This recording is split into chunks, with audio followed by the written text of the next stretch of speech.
Bukan senang tu dapat ilmu demonstrasi tu, macam mana berhadapan dengan FRU.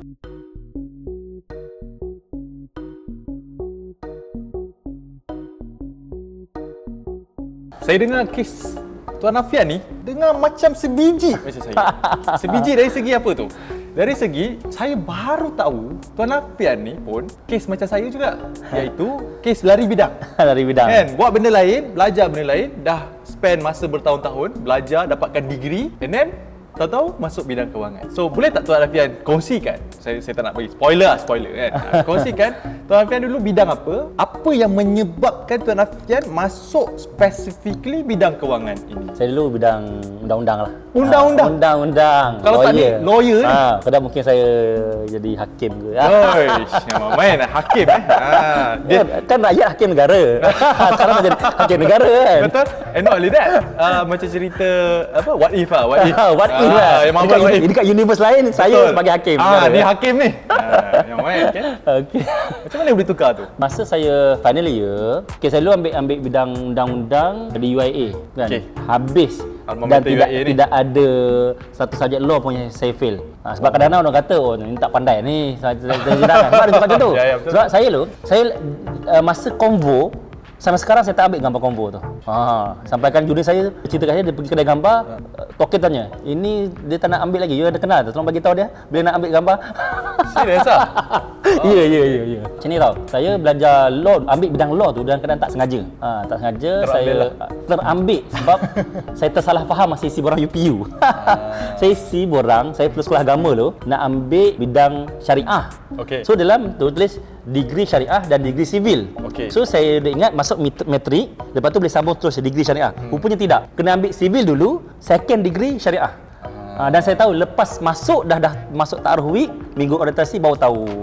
Itulah macam mana saya terjebak dalam bidang undang-undang. So dah masuk situ, parent pun suruh proceed je, kita belajarlah. Kan kita terus sampailah 4 tahun habis, degree alhamdulillah tidak ada subjek fail. Law tu, walaupun law kalau kat UIA ni dua kos yang paling kedua kritikal lah selepas engineering. Yang paling banyak budak dismiss, kan, kena buang disebabkan akademik. Yang pertama engineering, yang kedua law. Alhamdulillah saya lepas semua lah kan. Kan semua lepas pada apa minimum punya requirement. Minimum tu lepas tu continue sampai habis. Sampailah grad. So selepas grad, masa final year saya didedahkan dengan buku Residet Podet. Saya dah pernah kongsikan juga Residet Podet. Kan. So buku tu yang betul-betul membantu saya merancang apa nak buat selepas grad. Sebab tu saya blur juga, aku lepas grad ni aku nak buat apa ni. Kan memang selalunya kalau grad law dia akan chambering. Betul? Kan, lepas tu apply PTD dan tak buat chambering lah? Chambering pun saya tak buat. Memang niat tu macam ada lah 50-50 kalau tak ada buat apa buat chambering. Kan. So saya memang tak target pun untuk jadi lawyer. Terus dalam bidang guaman saya nak buat bisnes. Maksudnya nak buat bisnes tu. Sebab baca buku Residet Podet. Disebabkan terpengaruh dengan ideologi Anasir yang diajar dalam buku Residet Podet ni kan. So dari situlah saya terlibat, saya berniaga macam-macam. Saya pernah berniaga bazar Ramadan, saya pernah berniaga pasar malam, tolong makcik saya, pernah berniaga supply buku-buku ke sekolah-sekolah, supply lah bantu mengajar ke sekolah-sekolah. Konon-konon nak buat businessman lah tu kan. Tapi memang yalah, kita main buat je, memang langgar banyak dinding lah kan, buat bisnes apa, jual SIM card pun ada masa tu. Dan masa sama juga saya terdaftar sebagai ejen takaful tanpa saya sengaja, disebabkan resume saya yang saya diminta oleh seorang sedir saya yang bekerja di sebuah syarikat takaful, dia bagi pada seorang agensi manager rupanya. Bukan dia ambil? Bukan dia ambil. Dia pass pada agensi manager sebab masa tu syarikat takaful baru wujud. Staff yang tak ada kaitan dengan agensi pun kena buat rekrutmen juga. So dia rekrut saya, bagi pada agensi manager dan saya terjebak dalam bidang tersebut. Itulah dia punya riwayat dia. Dan kebetulan masa tu juga lepas saya baca buku Residet Podet, saya baca buku-buku kewangan. Saya suka baca buku kewangan. Antara lain saya baca buku Azizi Ali. Antara buku pertama saya dalam bahasa Melayu yang saya baca, buku tulisan Azizi Ali, Jutawan daripada Planet Jupiter. Masa tu dia baru terbit versi bahasa Melayu dalam setahun kot. Dan kemudian masa tu kalau balik kampung, saya akan baca majalah Mingguan Wanita. Mak saya beli, bukan saya beli lah. Mak saya beli Mingguan Wanita. Dan tu ada satu kolom yang ditulis oleh nama seorang tokoh tu, Suntara Segar. Pernah dengar tak nama tu? Ada seorang tokoh kewangan jugalah. Tapi dia non-Muslim, tapi best. Masa baca tulisan dia, saya tak tahu dia siapa. Tak tahu, pertama tak tahu dia lelaki ke perempuan. Sebab namanya Suntara Segar. Tak tahu dia Muslim ke bukan, tak tahu dia bangsa apa. Rupanya dia seorang Indian. Saya pernah jumpa face to face. Dan saya bagi tahu dia apa yang saya... Laki perempuan? Laki. Dan dia pernah buku lah, dia dengan karang kraft. Dan kemudian saya baca majalah Anis. yang dibeli juga oleh mak saya lah. Kan majalah Anis dalam tu Disclaimer tu penting kan. Betul saya sebab dua-dua tu majalah wanita kan. Anis dengan Mingguan Wanita. So baca Mingguan Wanita, kolom Suntara Sega tu gandakan dinar anda nama kolom tu di majalah Anis tulisan oleh Puan Hajah Rohani. Hijrah West. Tu mesti kenal lah. Dia ada banyak tulis buku kan. So itu antara saya punya rujukan awal saya yang pendedahan awal saya tentang kewangan. Jadi saya minat, saya suka. Dan kebetulannya saya memang minat matematik tau. Masa saya sekolah menengah tu, saya antara yang top scorer lah matematik tu. Walaupun saya kelas agama tau. In fact saya pernah mengajar sebelum saya masuk sekolah agama tu, saya sekolah biasa. Dan saya sempat masa tingkatan 4, sebulan 2 bulan saya belajar matematik tambahan. Lepas saya pindah ke sekolah agama tu, saya tak ada dah ambil matematik tambahan sebab aliran agama. Tapi saya mengajar budak sains yang belajar matematik tambahan.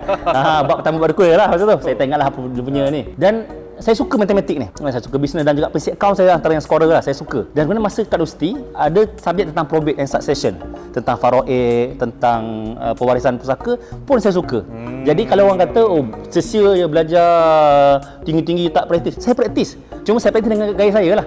Dengan cara yang saya buat. Alhamdulillah ilmu, walaupun saya tak jadi lawyer, saya tak jadi hakim, mungkin dekat univers lain saya seorang lawyer ataupun saya seorang hakim lah. Mungkin ada dua univers, ada banyak univers kan. Satu lawyer, satu kewangan, financial consultant kan. Tapi ilmu yang saya belajar kat universiti ialah ilmu kehidupan kan. Bukan sekadar mata-mata datang kelas, tapi kita berpersatuan kan. Saya pernah jadi SU, pernah jadi student leader, apa lagi, pernah join demonstrasi. Itu antara ilmu-ilmu yang kita dapat di luar bilik kuliah. Bukan senang tu dapat ilmu demonstrasi tu, macam mana berhadapan dengan FRU. Mungkinlah disebabkan tu kot kebenaran saya masa belajar dulu berhadapan dengan FRU, berhadapan dengan pentadbiran universiti yang terbawa-bawa ke lepas belajar melawan dengan skamer pula kan. Sampai ke hari ni. Sampai ke hari ni, alhamdulillah. You were fighter. Mungkinlah kan. Kita pahlawan dah butik daripada zaman universiti lagi. Macam itulah kot mungkinnya.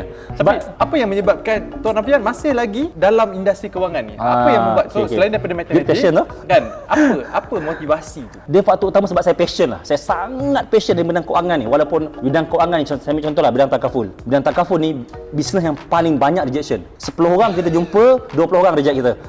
Betapa tingginya rejection.